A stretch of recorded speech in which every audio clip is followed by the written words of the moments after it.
on est actuellement, si vous voulez, sur un critère de réduction des risques. C'est vraiment la réduction des risques, c'est une politique de réduction des risques quand il y a des risques.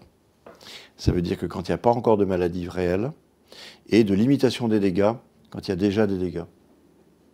C'est-à-dire qu'on est plus sur le dogme absolu de l'abstinence tout le temps, toute sa vie, tout ça. Donc on est quand même sur quelque chose de beaucoup plus tolérant.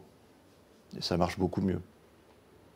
Alors je peux aller plus loin par rapport à ça. C'est-à-dire que quand les patients ils ont commencé à entendre par les médias, par les amis, par les blogs, par les forums, qu'on pouvait soigner sans être abstinent, qu'on pouvait prendre un médicament, qu'on pouvait gérer, et qu'on n'était pas obligé d'être abstinent, on a vu arriver dans nos cabinets des patients qui, avant, refusaient de se soigner. Des patients qui, pour eux, ils n'étaient pas alcooliques. Ils n'étaient pas alcooliques au sens, ils n'étaient pas sous, jamais sous. Ils n'étaient pas dépendants dès le matin. Et par contre, ils avaient des gros problèmes. Ils pouvaient déjà avoir des cirrhoses, ils pouvaient avoir des retraits de permis de conduire, ils pouvaient avoir des tas de problèmes physiques, sociaux, psychologiques. Mais par contre, comme ils savaient qu'on allait leur dire c'est tout ou rien, eh bien, ils ne voulaient pas se soigner. Et on a vu arriver ces patients, et quand moi, personnellement, je leur demande quels sont vos objectifs, quel est votre objectif? Je veux boire comme tout le monde. D'accord. Je veux être abstinent. Il y a des patients qui nous disent je veux être abstinent. Je dis d'accord. Je ne vais pas leur dire si, vous pouvez boire. J'accepte l'objectif.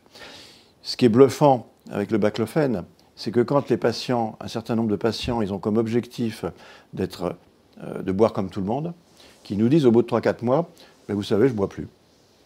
Ils ont ce qu'on appelle une abstinence passive.